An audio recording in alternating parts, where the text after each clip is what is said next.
Hello, listeners. Good morning. As I promised, today I will read the Hourglass written by Tracy Rees, and I'm your unknown reader.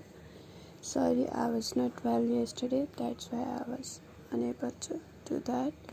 But today I'm going to read it. Its first chapter is Nora, December 2014. After Nora had been in therapy for a while, things did start to change. It's just that they didn't change in any of the ways she expected. Before her first session on a dusty evening back in June, she had made a list of all ways she hoped her life would improve.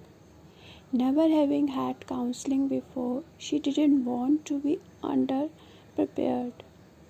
For a while, life had continued as usual, except for these once weekly trips to Belses Park to see Jennifer. Then, after about 3 months, the nightmares became more persistent. Her anxiety intensified, and her relationship with her mother got more worse. She also split up with her partner, Simon, just months before her 40th birthday. None of these things had been on her list. Now, on a frosty evening in December, she stood at the window of Jennifer's green waiting room, starting into the clear darkness of a quiet North London street. One or two faded leaves coasted past on a winter wind, drifted through a beam of lamplight. Nora didn't mind the wait. She was too busy wondering how to explain to Jennifer what she'd done now. "I resigned today," she blurted out. 40 minutes later, Jennifer had commented that she often did that, bit her tongue over something really important until late in the session, so there was no time to discuss it properly. Usually, Nora didn't recognize how significant these omissions were until Jennifer seized on them like an archaeologist examining an apparently ordinary bit of stone and pronouncing it an arrowhead.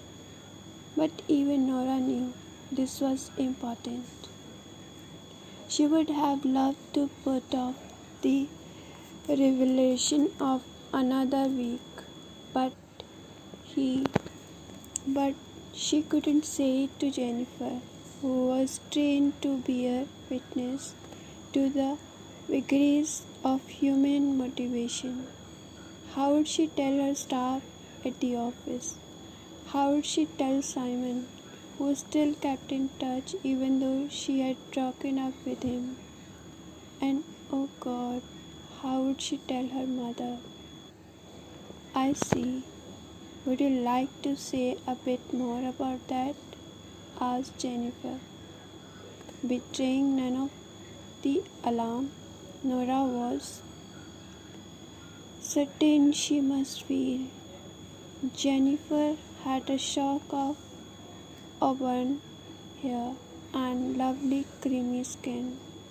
She was probably only 10 years older than Nora at the most, but she seemed somehow eons ahead, wise, motherly.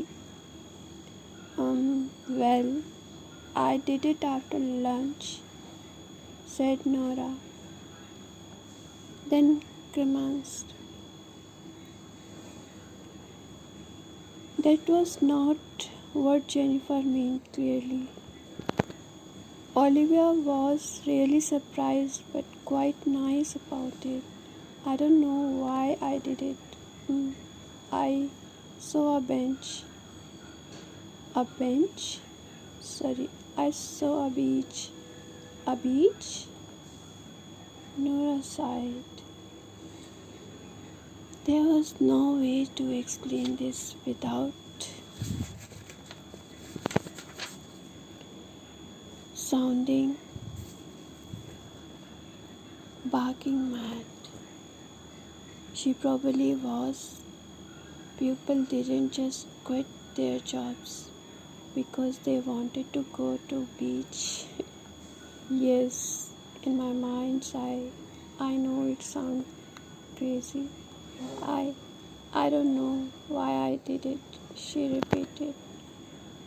How could she ever explain?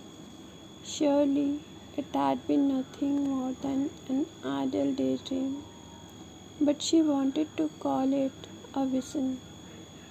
It had felt some almost breathtakingly significant, sudden, diamond bright, and impossible to resist.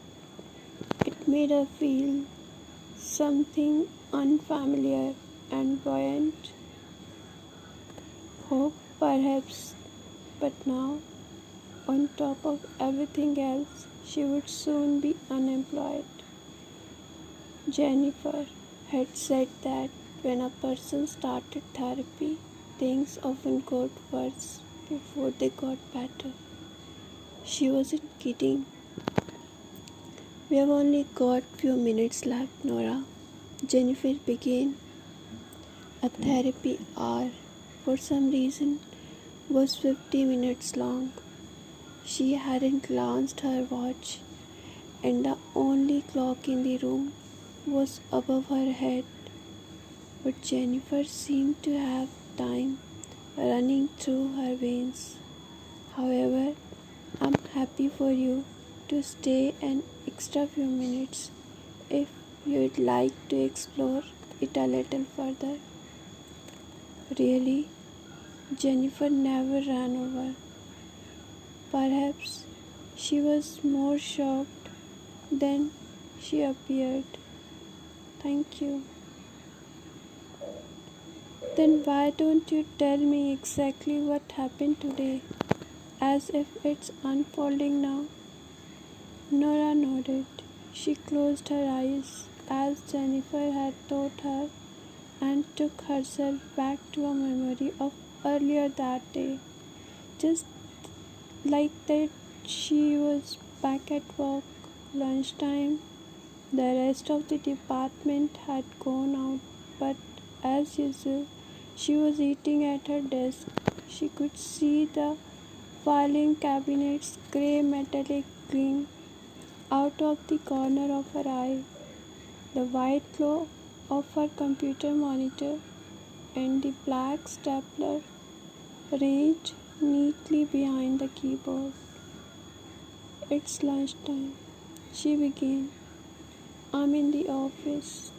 I'm telling myself I'm lucky because my office has two windows, except when I look out of one of them, I see the corridor, and the other one looks over the indoor courtyard. What's the importance of an indoor courtyard? But at least there's greenery, some ferns growing over some rocks. Remember, you said last week that concentrate, Nora. Jennifer's voice murmured. You're in the office. Oh yes, so I decide to go down to the courtyard to stretch my leg. I go over the fence once and I touch them and they're plastic. I feel completely betrayed. So I get a Kit Kat from the vending machine and go back to my office. I think no wonder I never took up from my desk. I never look up from my desk. I'll just get on with my work.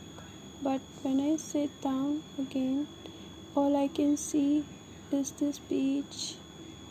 and she could still see it. It hadn't really left her the rest of the day. A cool, clear sweep of beach, golden sand turning oysters colored in the pale, clear light, miles of walking under a silver sky.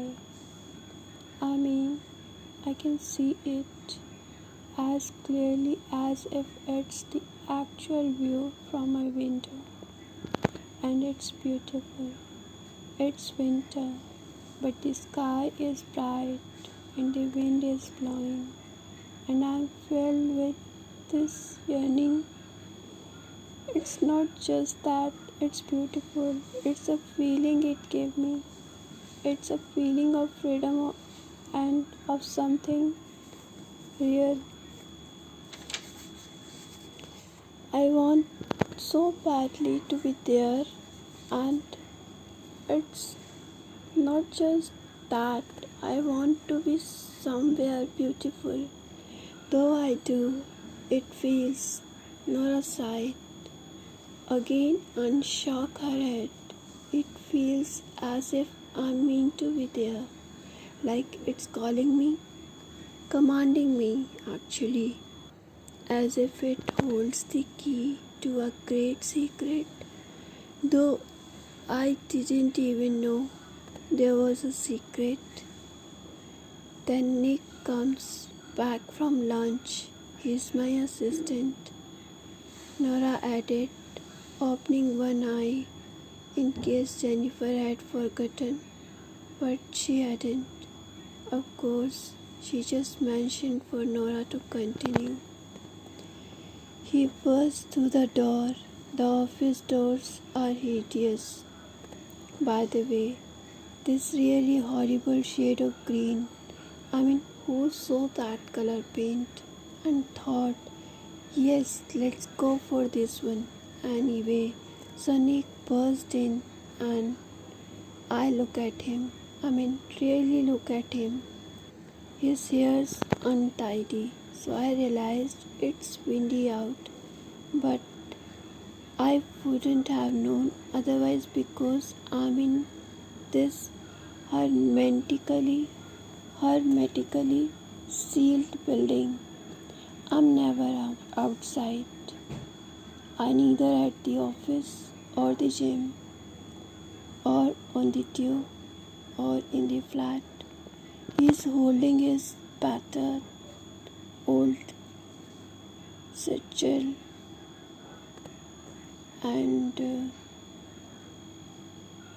it's always crammed with those black moleskine notebooks because he is attempting to write the great British novel. And I realize that my bag contains absolutely nothing I'm passionate about, only my purse and phone and makeup essential stuff. Then Nick gets back to work and I can still see the beach. It's clamoring at me, so I walk down the corridor and knock on Olivia's Ville green door and tell her I'm leaving. Oh, I gave a month's notice, of course. I wouldn't leave them in lurch. But after that, Nora opened her eyes. Jennifer was nodding slowly. Yours wish for a life of your own, making his calling loudly now, she said at last. It doesn't seem as though you can run from it anymore. Nowhere to run, nowhere to hide, Nora laughed nervously. I have left Simon, and I have left my job, and I don't know what I am going to do. And God only knew what her mother would say. For so many questions, yet Nora couldn't help but feel that somehow Jasmine was at the heart of all this, an impression that made no sense at all. This was the last course of her action that her mother would ever have advised and that beach would be the last place she'd ever want to go. Yet the feeling persisted, irrational and worrying. Jennifer was still looking thoughtful. And how have you been feeling since you resigned? They exchanged a very smile. They had shared a little joke and first day in June about the cliche of counselors asking, and how does that make you feel? Jennifer agreed. It was a dreadful question, yet sometimes unavoidably deeply useful. Disbelieving. Me without my job. What is that? And also, I feel like a little kid playing truant. I'm scared someone will find out and shout at me. Someone? Someone in authority? A teacher or something? But there are no teacher, Nora. You are not a child, and your decisions are your own. The only person you are accountable to in this situation is your boss, Olivia, and you have already told her. All right then, my mother. And what do you imagine she'll say?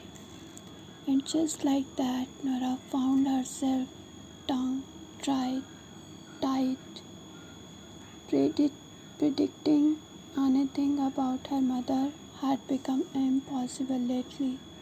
A distance had somehow grown up between them over the last 12 months. Nora would never have imagined that could happen. Close as they had always been. But she could remember noticing it vividly last Christmas. She had asked Jasmine repeatedly what was wrong, but Jasmine had told her she was just being oversensitive, and Nora's own troubles had started around the same time. Then Jennifer did look at her watch. We need to stop now, Nora. So perhaps that's something you can think about for next time. Meanwhile, just a quick question. Did you recognize the beach? Is it imaginary or somewhere you know? Nora gave a bleak laugh. Oh, I know it. Thank you, Jennifer. She gathered her feelings and headed out, back to the dark street that led, as all streets must do, Starbucks. She really needed a latte. Oh yes, she knew where that beach was, and she'd be more reluctant to tell her mother that than anything. With that, this first chapter has been ended, and thank you. Bye bye. Thank you for listening. Have a good day, and please will continue to listen it, and please share, like, subscribe, and comment if you want to give any suggestion, or do you want to hear any other book. Thank you. Bye bye. And again, this is the Hourglass novel written by Tracy Rees, and I'm your unknown reader. And somehow I can relate my current situation with this novel. That's why maybe I'm reading it. Anyways, thank you. Thank you for listening.